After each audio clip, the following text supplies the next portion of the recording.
कुछ लोगों ने ठान लिया है, उसमें संस्थानें भी शामिल हैं कि लालू प्रसाद जी को जितना बदनाम करो हमारी राजनीति जो है निखरेगी।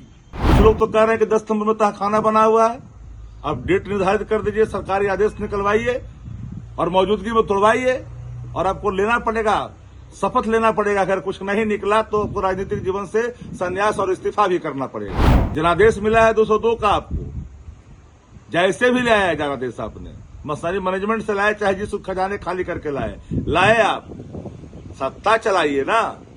कुछ लोगों ने ठान लिया है, उसमें संस्थानें भी शामिल हैं कि लालू प्रसाद जी को जितना बदनाम करो हमारी राजनीति जो है निखरेगी। बिहार के लोग भी समझते हैं इन बातों को। पूर्व मुख्यमंत्री हैं श्रीमती राबड़ी देवी जी, विभाजित बिहार के भी, एकीकृत बिहार के भी। आदरणीय लालू प्रसाद जी बिहार के पूर्व मुख्यमंत्री हैं, भारत सरकार के मंत्री हैं। मैडम श्रीमती राबड़ी देवी जी सदन के सदस्य हैं, इंटाइटिल हैं, आवास में रह रहे हैं।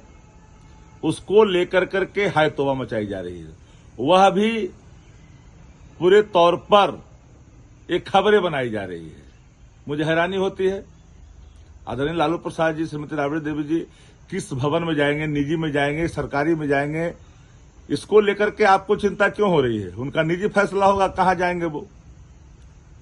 अब जिस तरह से 10 नंबर के आगे जमकड़ा लगा कर करके आने जाने वाले लोगों का आप स्क्रीनिंग करते हो और सबको खबर का हिस्सा बनाते हो, यह ठीक नहीं है लोकतंत्र में। यह लोकतंत्र का स्तंभ नहीं माना जाता है इस तरह की प्रक्रिया को।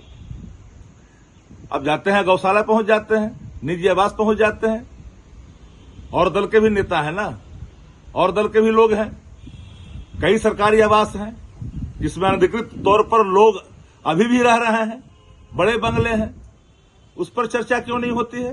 कुछ लोग तो कह रहे हैं कि 10 सितंबर में तहखाना बना हुआ है, अब डेट निर्धारित कर दीजिए, सरकारी आदेश निकलवाइए और मौजूदगी में तोड़वाइए और आपको लेना पड़ेगा, शपथ लेना पड़ेगा। अगर कुछ नहीं निकला तो आपको राजनीतिक जीवन से संन्यास और इस्तीफा भी करना पड़ेगा। भ्रामक खबर चला करके इमेज को डेंट करने से कुछ होने वाला नहीं है। जनादेश मिला है 202 का, आपको जैसे भी ले आया जनादेश आपने, मशीनरी मैनेजमेंट से लाए चाहे जिस खजाने खाली करके लाए आप सत्ता चलाइए ना। 2 लाख रुपया दीजिए उन महिलाओं को जिनको आपने 10,000 रुपया दिया था सीड मनी के रूप में। चर्चा उस पर होनी चाहिए। क्या है खजाने की स्थिति, श्वेत पत्र जारी करनी चाहिए। बजट एलोकेशन कितना था, किन योजना मद में पैसा आया, वो पैसा कहां ट्रांसफर डायवर्सन हुआ, इस पर चर्चा होनी चाहिए। तो लगातार चर्चा करते हैं। किसी के घर के निजी जीवन में ताक झाक कर करके आप जो परसेप्शन क्रिएट कर रहे हैं, ये ठीक नहीं होना चाहिए। ऐसा नहीं होता है।